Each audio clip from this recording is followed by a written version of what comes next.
क्या आपको पता है? दशहरा भारत के विभिन्न क्षेत्रों में कई रूपों में मनाया जाता है, जिसमें मुख्य रूप से रावण दहन उत्तरी भारत में, दुर्गा पूजा पश्चिमी बंगाल में, शमी पूजा उत्तर भारत और कुछ अन्य स्थानों पर और मैसूर दशहरा कर्नाटक में मनाया जाता है। कुछ स्थानों पर रावण दहन नहीं होता, बल्कि उसकी पूजा की जाती है, जबकि कुछ हिस्सों में 9 दिनों तक चलने वाले नवरात्र उत्सव का समापन भी होता है। भारत के विभिन्न क्षेत्रों में दशहरा मनाने के कई तरीके बताए गए हैं।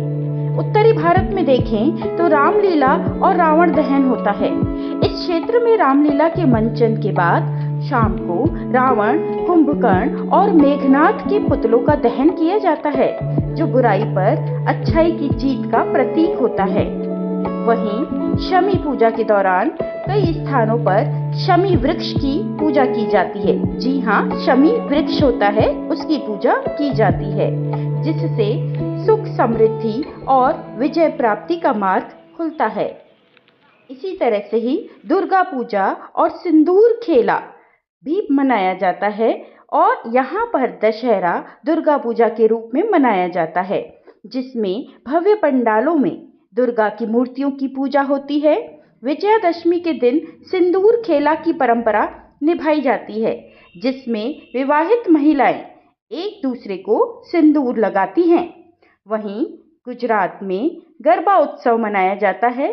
गुजरात में दशहरे को नवरात्रि के साथ मनाते हैं, जिसमें 9 दिनों तक गरबा की धूम रहती है। ऐसे ही पंजाब में कंजिका पूजा होती है।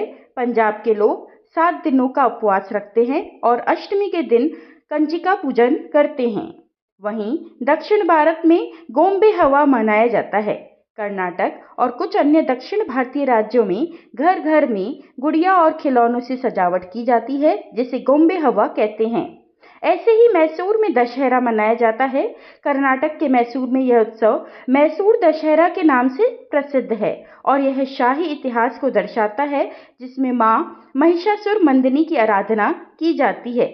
ऐसे ही मध्य प्रदेश, मंदसौर और मालवा, इन सभी क्षेत्रों में रावण की पूजा भी की जाती है। तो ये है रावण दहन के दिन का कार्यक्रम।